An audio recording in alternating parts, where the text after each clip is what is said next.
muito boa tarde. Hoje é quarta-feira, dia 20 de janeiro de 2021, e eu estou aqui mais uma vez pedindo licença, senhora, para entrar na sua casa, pedindo licença também ao senhor para entrar na sua casa, pois está começando mais um programa com o Brasil Nordeste.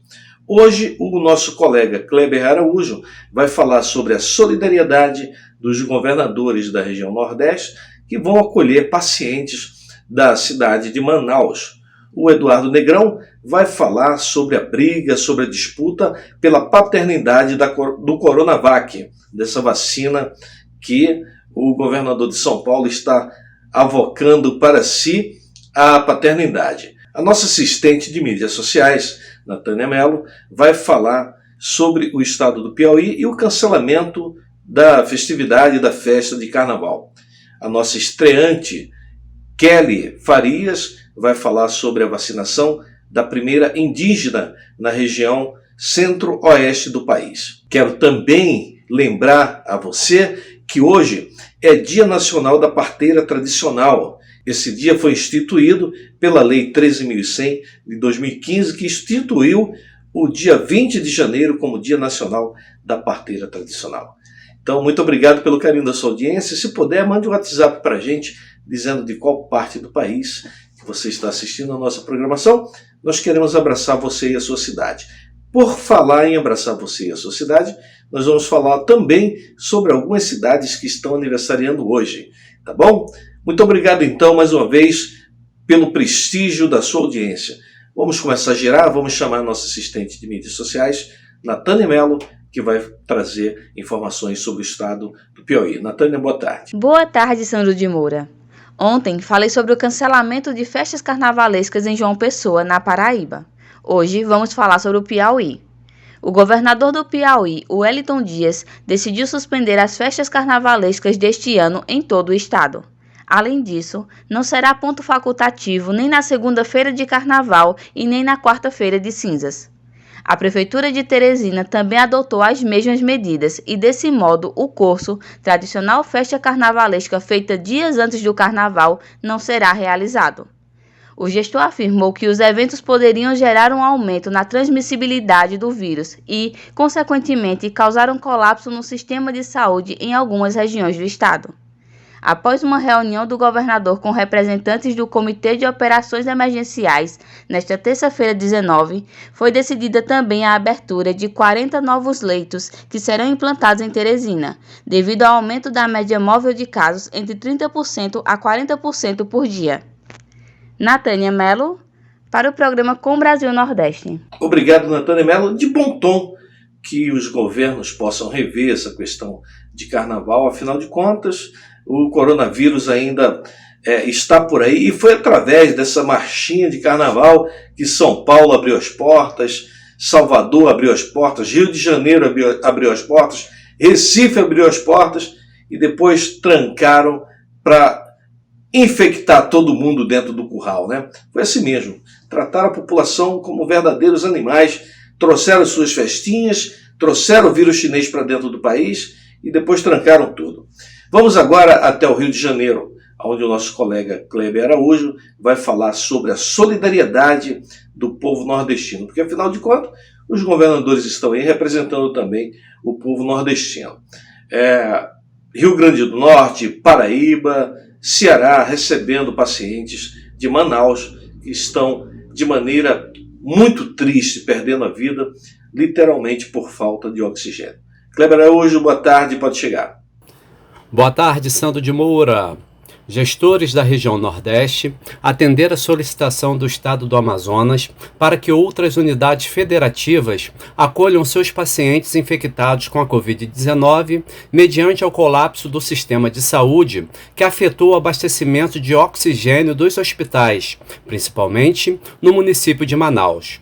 Situação desesperadora que levou Wilson Lima, governador do Amazonas, a pedir ajuda para evitar que pacientes amazonenses morram asfixiados em seus leitos.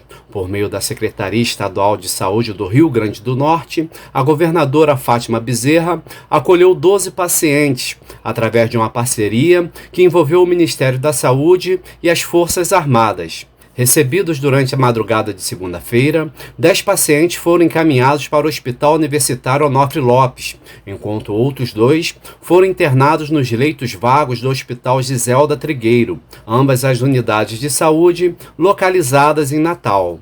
O Estado paraibano também se prontificou a atender esse apelo humanitário, acolhendo 15 pacientes que foram encaminhados para o Hospital Universitário Lauro Vanderlei, em João Pessoa. O governador João Azevedo destacou que a maior missão não é receber esses pacientes, e sim devolvê-los com vida ao partilhar a estrutura que a Paraíba dispõe. A recepção de pacientes de outros estados exige cuidados específicos para mitigar a possibilidade de circulação de uma nova variação da Covid-19, como já identificada no Amazonas. Mas, diante da gravidade da situação, é necessário correr o risco e colocar todos os recursos existentes em prol da vida, assumindo a responsabilidade de fazer o sequenciamento genético desses pacientes para eliminar essa possibilidade, como anunciado pelo governo do Rio Grande do Norte. Kleber Araújo para o programa Com o Brasil Nordeste. Obrigado, Kleber. Daqui a pouco eu vou mostrar para vocês uma parte de uma entrevista que eu fiz com uma condutora de turistas aqui num parque muito interessante, no roteiro do Cangaço, aqui na cidade de Poço Redondo, Sergipe. Ali fica apenas dividido pelo rio, né, São Francisco. De um lado Sergipe, do outro lado é Alagoas, mas é um trabalho muito bonito. Ela fica caracterizada de Maria Bonita e mostra ali, conta um pouco da história do que foi a história do Cangaço. É muito interessante. Vou colocar um trecho daqui a pouco, vou colocar imagens para que vocês possam acompanhar. É muito interessante. Tá bom? Vamos continuar o giro. Vamos chamar a Kelly Farias, que vai falar sobre a região centro-oeste do país. Ela vai falar sobre Mato Grosso do Sul e Tocantins. Kelly Farias, boa tarde, seja muito bem-vinda. Seu giro, por favor. Vamos falar de vacina. Vacina aqui em Mato Grosso, em Cuiabá. Primeira indígena é vacinada contra a Covid-19 em Mato Grosso. A índia Elídia Taquiro, de 64 anos, foi a primeira indígena a ser vacinada aqui no estado de Mato Grosso. Ela foi vacinada ontem, dia 19 de janeiro, com mais outros 3 índios. E vamos continuar falando de vacina. Secretaria de Saúde envia primeiras doses da Coronavac para atender região norte do Tocantins. Foram enviadas com escolta da Polícia Militar os imunizantes para o polo de distribuição de Araguaína, que será fornecido para 58 cidades nas regiões Centro-Norte e no Bico do Papagaio. Obrigado, Kelly. Está registrada aí a primeira indígena a receber a vacina, mas eu vou falar desta região, como já falei das outras regiões. Vacinar um índio é mole. A gente quer ver toda a população indígena sendo protegida. É isso, né? O pau que dá em Chico, dá em Francisco. A gente já falou dos outros governadores com as ações midiáticas, vacinando. Aliás, eu quero aproveitar esse gancho aqui e dizer o seguinte. Vários governadores. O de São Paulo colocou uma enfermeira e ainda deu um destaque. Uma negra, enfermeira e tal, a primeira a ser vacinada. No estado aqui onde eu estou, das Alagoas, o governador Renan Filho também colocou lá uma mulher negra, uma enfermeira, assistente social, não sei o quê, é a primeira vacinada. No Ceará, a mesma ladainha. Um pessoal de frente da enfermagem. Uma pergunta aos senhores que estão tão entusiasmados, prestigiando o pessoal da enfermagem. Vai ter uma melhoria na condição de trabalho desses profissionais? Porque até onde eu sei, os técnicos de enfermagem, os auxiliares de enfermagem, enfermeiros até, trabalham numa condição muito desigual. Muito desigual. Então, vamos aproveitar toda essa sensibilidade dos senhores, né, que estão aí agora preocupados com os enfermeiros, que trabalham na linha de frente, os auxiliares, os técnicos de enfermagem. Que tal melhorar a condição de trabalho dessa gente, inclusive a condição financeira? Remunerar melhor essa gente. Vocês não pagam salários altíssimos para os seus auxiliares aí, cargos comissionados? Cargos comissionados. vocês pagam uma fortuna, então vamos melhorar. Já que vocês reconhecem que essas pessoas são importantes, na prática então, vamos lá para a carteira, para que quando chegar o final de semana eles possam fazer uma feira decente. Essas senhoras aí, essas moças, possam fazer uma feira decente. Vamos então agora ouvir e assistir o giro do Marcelo Jorge. Marcelo Jorge, boa tarde. Olá, Sandro de Moura e telespectadores do Com Brasil Nordeste. Sob enorme expectativa e entusiasmo, o Brasil deu início ao processo de imunização contra a Covid-19. São os primeiros passos de uma longa caminhada com destino ao velho normal. E esse pontapé foi dado com a Coronavac, a vacina desenvolvida pelo laboratório chinês Sinovac. Popularmente chamada de vacina da China ou vacina chinesa, a amada e odiada Coronavac foi aprovada para uso emergencial pela Agência Nacional de Vigilância Sanitária Anvisa no último domingo e será produzida no Brasil pelo Instituto Butantan de São Paulo para abastecer o país. Coronavac utiliza uma versão inativada do SARS-CoV-2, o vírus que provoca a Covid-19. A cepa CZ02 foi cultivada em células Vero, um tipo de célula de rim de macaco. Para produzir a vacina, o vírus foi inativado, ou seja, foi exposto ao calor ou a substâncias químicas para que perdesse o poder de infectar. Morto, ele não se replica e não gera doença. Depois desse processo foi acrescentado o hidróxido de alumínio, que é uma substância já conhecida como adjuvante, para que a vacina gere anticorpos em quem a recebe. Como o Brasil não possui ultracongeladores para armazenar imunizantes que precisam ser submetidos a temperaturas baixíssimas, a Coronavac caiu como uma luva. A tecnologia de vírus inativado utilizada no desenvolvimento dela permite que seja mantida em temperaturas normais de geladeira, de 2 a 8 graus Celsius.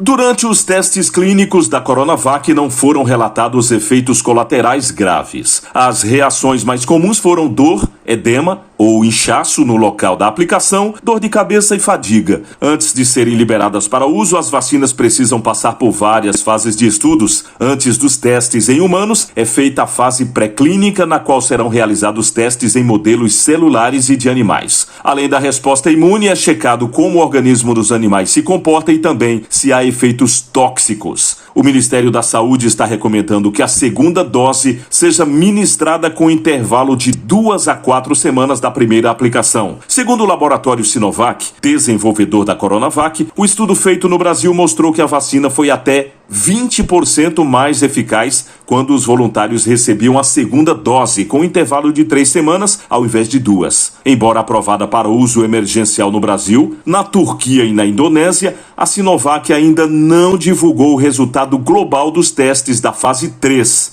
do imunizante. Com informações para o Brasil Nordeste, Marcelo Jorge. Obrigado, Marcelo Jorge. Para fechar o nosso giro, vamos até São Paulo, onde está o nosso colega Eduardo Negrão, que vai falar sobre a paternidade ou a disputa da paternidade pela vacina. Eduardo Negrão, boa tarde.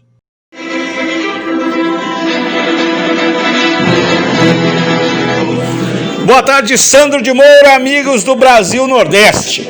Nessa terça-feira, dia 19 de janeiro, o governador de São Paulo fez um tour pelo interior do estado, João Dória, e esteve na aprazível cidade de Marília para vacinar a primeira profissional de saúde vacinada no interior do estado, que foi a Francine Viana, de 32 anos, técnica de enfermagem do Hospital das Clínicas e da Faculdade FAMEMA, aqui do Oeste Paulista.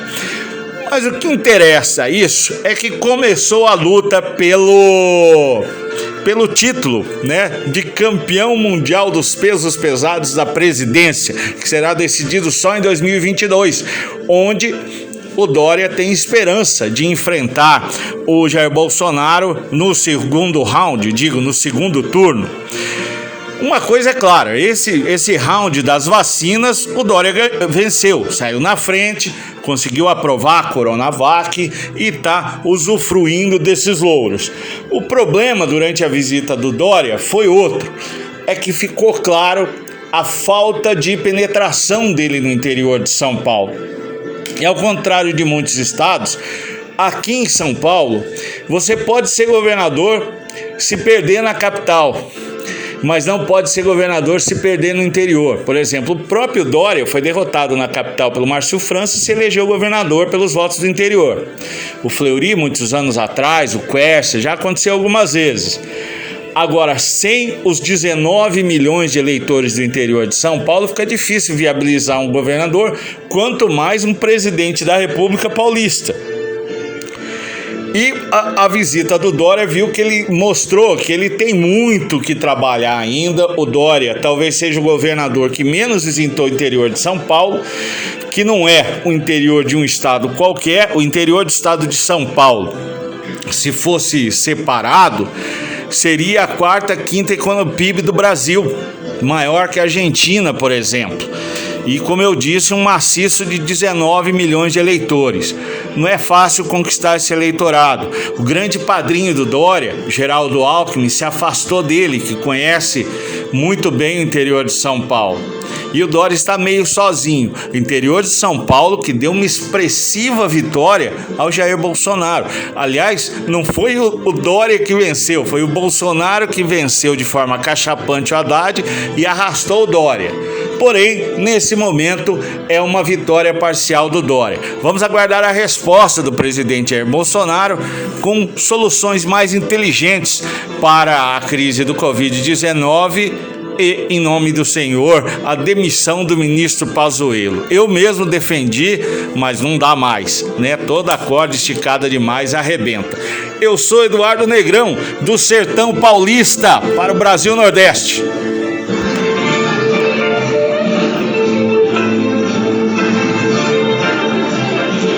Obrigado, Eduardo Negrão. Encerrando aqui o nosso giro, vou pedir o Edilson para colocar o nosso parceiro Leon Tour. Logo após o intervalo, a gente já vai voltar direto, mostrando aqui uma parte da entrevista que eu fiz com uma condutora no trecho aqui de turismo do Poço Redondo, aqui da cidade do estado de Sergipe. Ela que faz um trabalho muito interessante, caracterizada de Maria Bonita. Conta ali um pouco a história do cangaço. Eu vou botar só um trechozinho aqui. Vou colocar imagens da caminhada.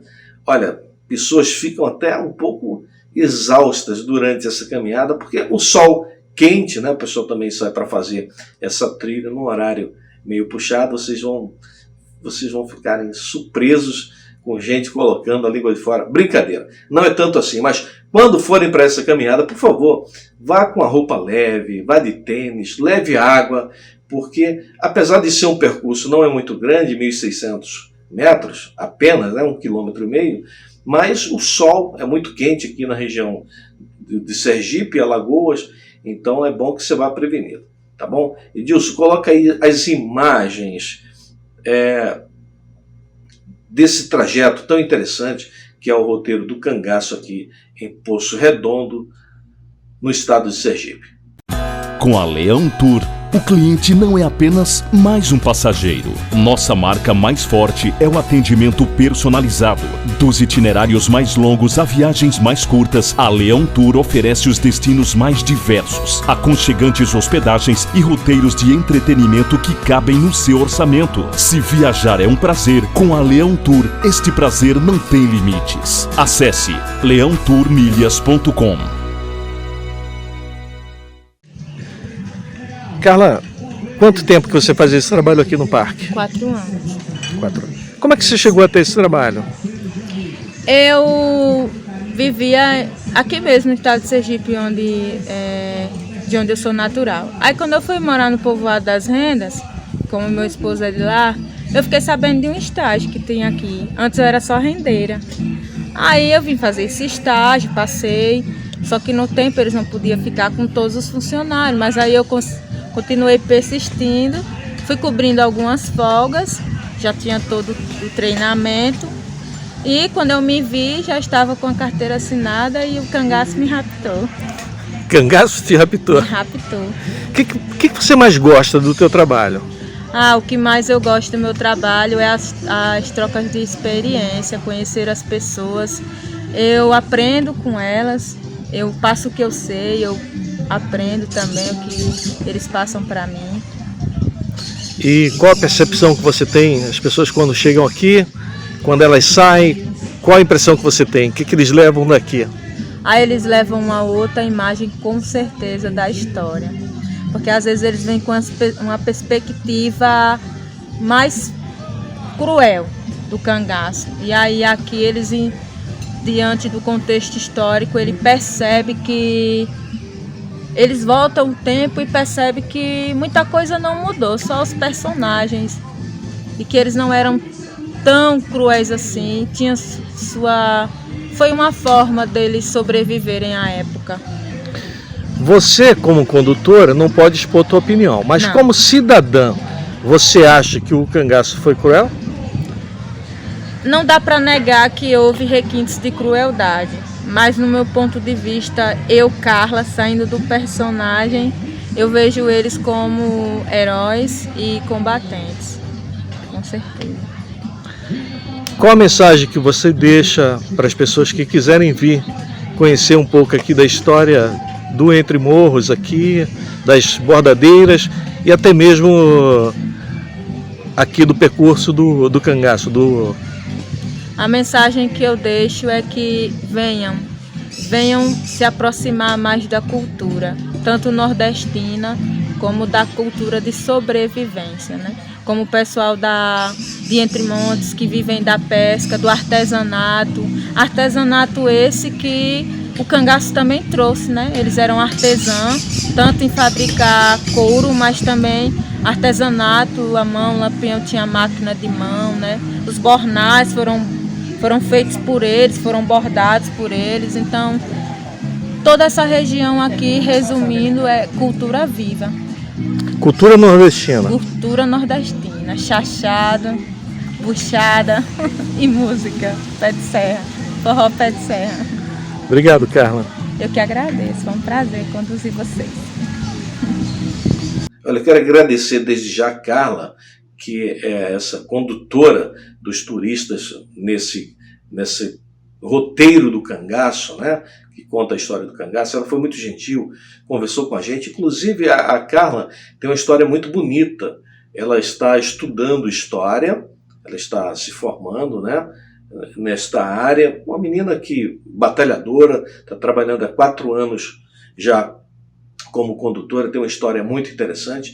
E ela vai ajudar a gente trazendo dicas de cultura também para o nosso programa. Ela ficou de ajudar a gente. Uma outra coisa curiosa, o barco que nós fizemos essa viagem foi o barco que conduziu o corpo do ator, que foi...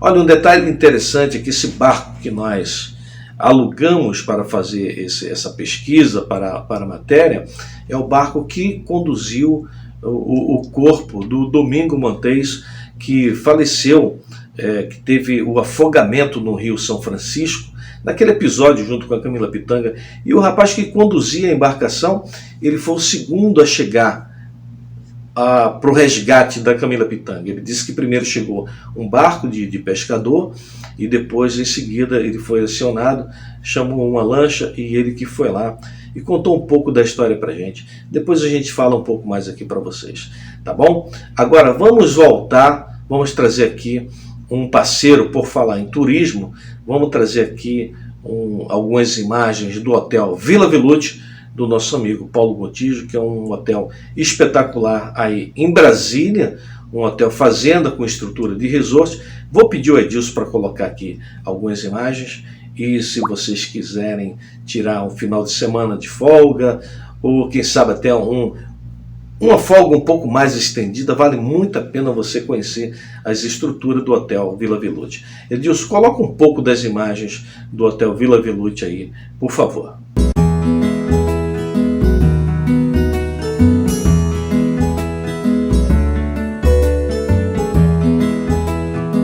Tá aí, fica então aqui consignado a nossa palavra de que esse hotel que a gente costuma frequentar é um hotel maravilhoso. Você vai ter momentos muito interessantes ali de lazer com a família, ou mesmo se você quiser ir sozinho, é um local muito interessante, tá bom? Tem trilha, tem piscinas, como vocês viram, piscina aquecida inclusive, tem spa, com uma comida maravilhosa, é muito interessante.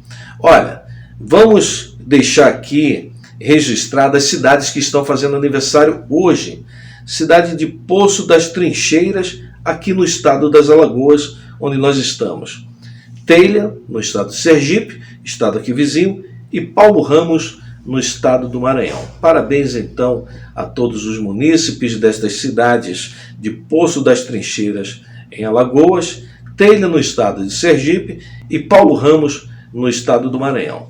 Desejamos que os gestores dessas cidades façam uma administração que contemple, que tragam qualidade de vida para os seus munícipes, tá bom? E no programa de amanhã nós vamos estar apresentando para vocês uma entrevista com o prefeito daqui da cidade de Piranhas. É um jovem, o Tiago, um jovem prefeito de 30 e poucos anos. Nós batemos um papo com ele hoje pela manhã e vamos exibir amanhã a entrevista para vocês, tá bom? Para vocês saberem um pouco mais o que o prefeito pretende fazer aqui na cidade. É uma cidade com vocação turística e nós queremos apresentar aqui para vocês. Vamos girar então agora a mídia social dos políticos. Vamos começar pelo Renan Filho. Ele colocou aqui: dia histórico, dia 19 de janeiro de 2021, que foi ontem, dia em que escrevemos mais um capítulo que ficará marcado na vida de todos os alagoanos. Nesses longos dias de combate à pandemia, travamos uma guerra com seriedade, compromisso e transparência. A primeira pessoa imunizada foi Maria Antônia de Lima, de 52 anos, mulher negra, assistente social do Hospital da Mulher. Eu já falei disso aqui, né? Frisam essa questão de mulher negra, como se a mulher negra fosse uma mulher diferente das demais. Eu não sei se eles querem dizer que a mulher negra é melhor ou se é pior. Eu sei que eles grifam isso, como se a cor da pele determinasse alguma coisa. Eu quero viver só um pouquinho mais, para ver se eu consigo conviver com pessoas um pouco mais evoluídas espiritualmente, porque eu começo a pensar que isso já é coisa do ser espiritual, porque não é possível que alguém possa achar que alguém, por conta da cor da pele, é inferior ou superior a alguém.